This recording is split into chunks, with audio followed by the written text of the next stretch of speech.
The air was thick with the kind of heat that clings to your skin, the kind that makes you forget where you end and the world begins. I stood in my kitchen, the hum of the refrigerator, a faint comfort against the stillness of the morning. My fingers gripped the knife as it sliced through a peach juice, pooling on the cutting board, sweet and sticky. I was 34, married for 7 years, to a man who was everything you'd want on paper, stable. Kind predictable, but predictable can hollow. You out, leave you staring at your reflection, wondering when you stopped. Feeling alive. That's where I was caught in the quiet ache of a life I'd chosen, but no longer recognized, when everything changed. My name is Lauren Harper, and I never thought I'd be the kind of woman to unravel. Like this, I used to hear stories of forbidden desires and scoff. Certain I was above it all, but life has a way of creeping up on you, slipping through the cracks of your resolve until you're standing in a moment you can't undo. My husband David was a good man, the kind who paid bills on time and never forgot to mow the lawn. But he didn't seem not the way I needed. He didn't notice the new dress I wore last month or the way I'd linger by the window at night, searching for something I couldn't name. Told myself it was enough until Ethan came back. Ethan was David's son from his first marriage. 22, now a college senior who had returned to our suburban Virginia home for the summer. When I married David, Ethan was a lanky 15-year-old, all elbows and silences, a kid who kept to himself. We never clashed, but we never connected. Either just polite nods and small talk over dinner. It figured time would bridge the gap. Now standing in my kitchen that sweltering June morning, I realized time had done more than that. Ethan wasn't a kid anymore. He was tall, broad-shouldered, with a quiet confidence that filled the room. His dark hair fell just above his eyes, and his voice, once cracking and uncertain, now carried a depth that made me chest tighten when he spoke. It started. Innocently enough, David had left for work, his briefcase swinging, as I kissed my cheek and promised to be home late. I was in a loose tank top and cotton shorts, the kind I wore when the house was mine alone.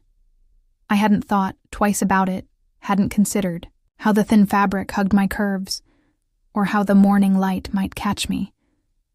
Just so Ethan shuffled in, groggy, holding a cordless drill. Morning, he mumbled, rubbing sleep from his eyes. Going to fix that loose shelf in the guest bathroom. I smiled, grateful. For the distraction? Thanks, Ethan, been meaning to get to that. He nodded, leaning against the counter, and we chatted about nothing, really. The weather, his classes, the way the neighborhood felt smaller every year. But then the air shifted. I felt it before. I saw it await, in the silence, like the room was holding its breath. I glanced at the microwave door, its dark surface reflecting him behind me. His eyes weren't on my face. They were lower, lingering on the outline of my body, unapologetic and steady. My pulse quickened, a jolt of something I hadn't felt in years. Fear, maybe, or curiosity, or both. I should have moved, covered myself, laughed it off. But I didn't. I stood there, slicing the peach, letting the moment stretch. The drill slipped from his hand, clattering against the tile, and we both jumped. Sorry, he stammered, cheeks flushing as he bent to pick it up. Slipped. No worries, I said, my voice too calm, too controlled. He muttered something about needing a screwdriver and left the kitchen, his footsteps quick and uneven. I stood alone, the peach half forgotten. In my hand, my heart pounding, so hard I could feel it in my throat. It wasn't just the awkwardness of themament. It was how it woke something in me. Something raw and reckless, like a match struck in a room full of gasoline. Upstairs, I locked my bedroom. Dor-Ann lay on the bed, still in that damn tank top. My hands traced the curve of my stomach. Not because I meant to, but because I needed to feel something real. Ethan's gaze had burned into me, not the clumsy stare of a college kid, but the look of a man who wanted something heck knew he shouldn't. And God helped me, I liked it. I liked the way it made me feel, seen, desired, alive. I told myself it was a fluke, a fleeting moment I'd bury by dinner. But the truth was, I didn't want to bury it. I wanted to chase it. That night dinner was a quiet affair. David rambled about a new project at work, oblivious to the tension simmering across the table. Ethan barely spoke, his eyes fixed on his plate. But I felt him.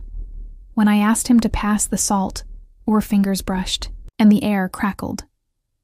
His eyes met mine for a split second, and it was like he'd said 1,000 things without opening his mouth. After dinner, I washed dishes alone, the clink of plates grounding me. Ethan lingered in the doorway, not speaking, just watching. I didn't turn around, but I could feel his presence heavy and warm like a storm waiting to break. Neither of us said a word, but the silence was loud enough. The next morning, I was careful. I dressed in a t-shirt and jeans before heading downstairs, determined to keep things normal.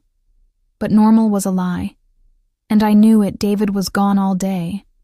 Some client meeting that would stretch into the evening. The heat was unbearable, the kind that made your skin itch for relief. It suggested to Ethan that we use the pool. Casual idea, I told myself, meant nothing. He hesitated, then nodded, and I felt a thrill I couldn't name. I chose my swimsuit, deliberately a teal bikini that hugged my hips and dipped low in the front. I told myself it was just for me, to feel good in my own skin. But I knew better. When I stepped outside, Ethan was already in the pool, his arms stretched, along the edge, water glinting off his shoulders. His eyes followed me as I walked past, subtle but unmistakable.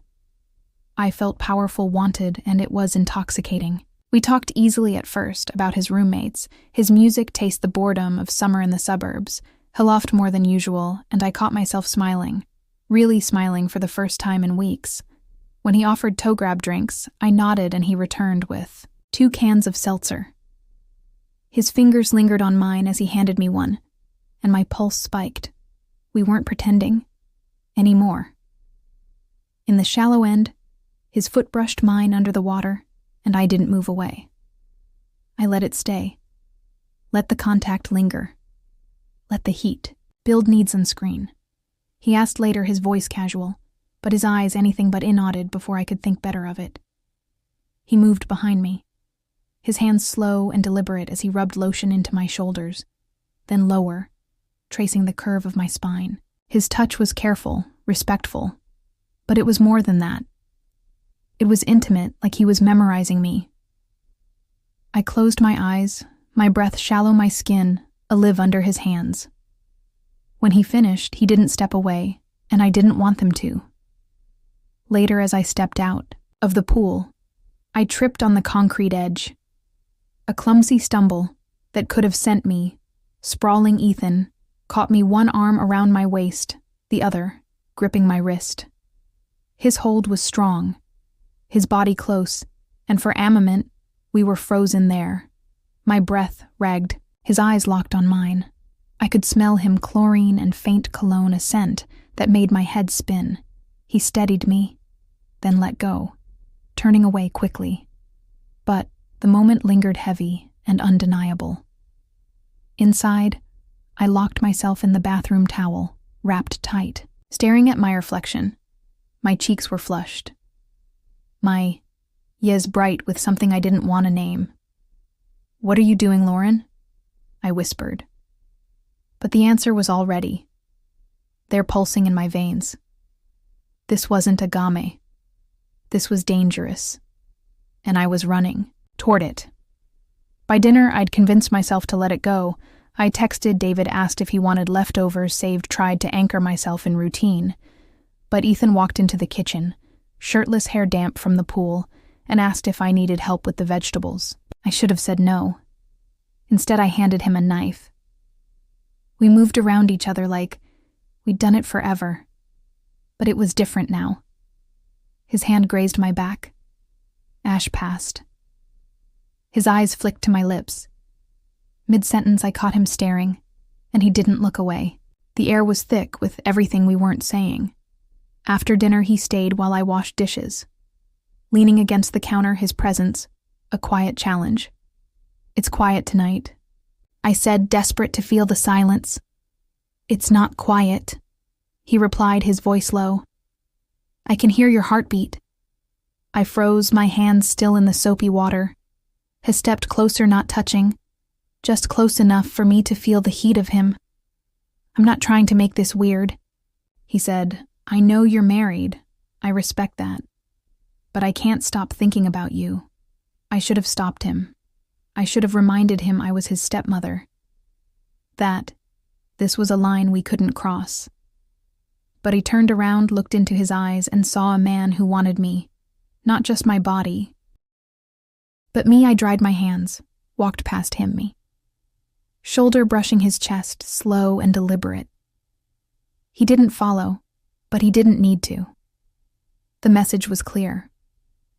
That night, David texted that he'd be staying overnight for work. I poured a glass of wine, told myself. I was just unwinding, but every creak of the house made my heart race. Ethan walked into the living room, fresh from a shower in a gray t-shirt and sweatpants. He asked if I wanted company. I nodded, unable to trust my voice. We sat on opposite ends of the couch, the silence between us, alive with possibility. I offered him wine. He accepted, his fingers, brushing mine as I handed him the glass. That touch was all it took. "Are you happy?" he asked, his voice cutting through the quiet. I didn't answer right away. My chest tightened, the truth too heavy to speak. "I used to be," I said finally. "Sometimes I still am, but it's routine. I don't feel seen." "I see you," he said, his eyes steady. "I notice everything. The way you bite your lip when you're thinking. The way you laugh. The way you look out the window like you're waiting for something." My breath caught. No one had ever seen me like that. Not even David. Ethan leaned closer, his voice softer now. "I've tried to ignore it. Lauren, I've tried to do the right thing, but I want you. Not just, I want to know you. I don't care how wrong it is." I set my glass down. He did the same. When our lips met, it was slow, deliberate, like we'd been waiting forever. His hands found my waist, mine, his chest, his heartbeat racing under my palm. When he kissed my neck, I tilted my head back, letting the world fall away. His fingers slipped under my shirt, and I didn't stop. I wanted him to know me, to feel what I'd been hiding. When it happened, it was deep, controlled, his eyes never leaving mine. He watched me, guided me, and for the first time in years I felt whole. After we lay together, his hand on my stomach, the room warm and heavy, I knew it changed everything. I knew there was no going back, but I didn't regret it, not then. Not when his fingers traced my skin, not when he kissed my shoulder and whispered my name like a prayer. The next morning he was gone when I woke. The sheets still warm beside me, relief and loss tangled in my chest downstairs. He was drinking coffee, his smile careful, like he was afraid to break something. Fragile. We didn't talk about it, but there was different, charged with what we'd done. His eyes followed me, his body always half turned toward mine, waiting for a sign. That sign came 3 days later. We were in the living room pretending to watch TV, when he asked if I was okay. "I'm not sure," I said, and that was enough. He took my hand, pulled me close, and this time it wasn't gentle. It was desperate, urgent, like the days apart had only sharpened the need. I let it happen, let myself be consumed. But the weight of it started to settle in. This wasn't just physical anymore. It was something deeper, something I couldn't compartmentalize. Ethan started texting me when he wasn't home, small things like how he missed my smile or a song that reminded him of us. I should have stopped him. But I didn't. Started helping around the house, fixing things, cooking when I looked tired. It wasn't a game. He was showing up for me in ways David never had. Then he said he didn't want to leave at the end of the summer. Not for school. Not for anything.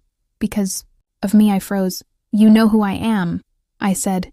You know what this could destroy, I don't care. He said I'd rather destroy what's fake than walk away from what's real. That night, I cried alone because he was right. My marriage was habit, not love. What I had with Ethan was alive. Electric, but it was also wrong. The guilt crept in, heavy and relentless. I couldn't look David in the eye. He noticed something was off. Asked if I was okay. I lied. Said it was work. The heat anything but the truth. He believed me and I hated him for it. We got reckless, stolen moments in the laundry room, the garage late at night. In the hallway, every second alone was a chance. We couldn't resist. Ethan started sleeping in my bed when David was away. Not just to touch me, but to hold me toast about my dreams, my fears, my life, before this. He listened like it mattered. And when he kissed me, it felt like he meant it. But summer was ending. Ethan's classes were starting. He asked what I really wanted. I couldn't answer. I wanted him, but I didn't know if I could burn my life down to have him. I'll wait, he said. But his voice broke, and I knew he wasn't patient. One night, David came home early. Ethan and I were in the kitchen, not touching, but close enough to raise questions. David froze his eyes, narrowing. I smiled too quickly, said we were cleaning up. He didn't push, but the look he gave me said he saw something. Later, he asked if anything was going on. I said no. And it was the last time I lied without flinching. Ethan left 2 days. Later. We didn't say goodbye properly. Just a hug that lingered. A look that said everything. I watched him drive away from the upstairs window. My hand clutch in the curtain. He still texts me. Sometimes I answer. Sometimes I don't. It's not over. Not really. I don't know. If I'll leave David. I don't know if I'll see Ethan again. But I know what I felt. And it was real messy wrong, but real, and that's the part I can't let.